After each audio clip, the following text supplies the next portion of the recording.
నా పాలన ఎంత గొప్పగా నడుచుచున్నది, ఎంత అద్భుతముగా సాగుచున్నది. ప్రజలు ఎంత సంబరముతో ఉండిరి, ఎంత ఆనందముతో ఉండిరి. చూచుటకు రెండు కనులు చాలటలేదు. దోపిడీలు, దొంగతనాలు, కొట్లాటలు, కేసులాటలు ఏమీ లేకుండా ఎంత ప్రశాంతంగా ఉండెను. ఎవరక్కడ?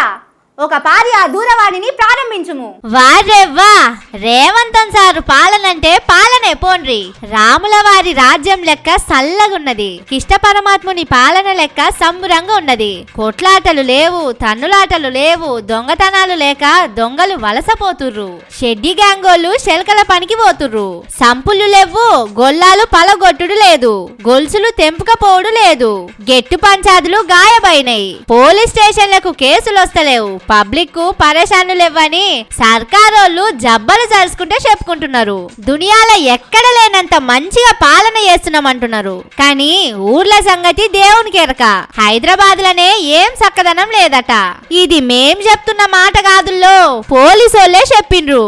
పట్నంలా పోయినేడు 25,000 కేసులైతే 2024లా అంటే రేవంతన్ సారు ముఖ్యమంత్రి, హోంమంత్రి కుర్చీలో కూసున్నాక ఏం తక్కువ 40,000కు పెరిగినాయి.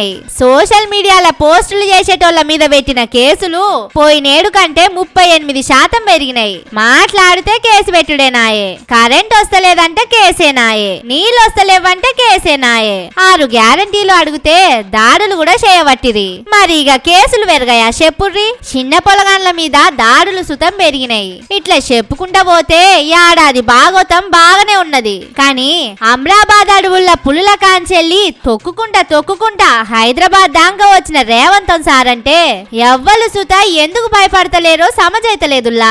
అంటే సారు తొక్కుకుంటా వచ్చింది ఉత్తముచ్చట్నా, లేకపోతే మన సారేనాయే? మనసుల కొట్టినా, ఇండ్ల మీద రాళ్ళేసినా, రుణమాఫీ చేసినట్టే కేసులు మాఫీ చేస్తాడానికి ఇట్లా ఎక్కువ నేరాలు చేస్తున్నారా? సారు ఓటుకు నోటు కేసులా పైసల బ్యాగుతోని దొరికినా గాని బయట తిరుగుతున్నాడు. రాష్ట్రానికి ముఖ్యమంత్రి సుతం అయిండు. చిన్న దాడులకే మేం జైలుకు పోతామా?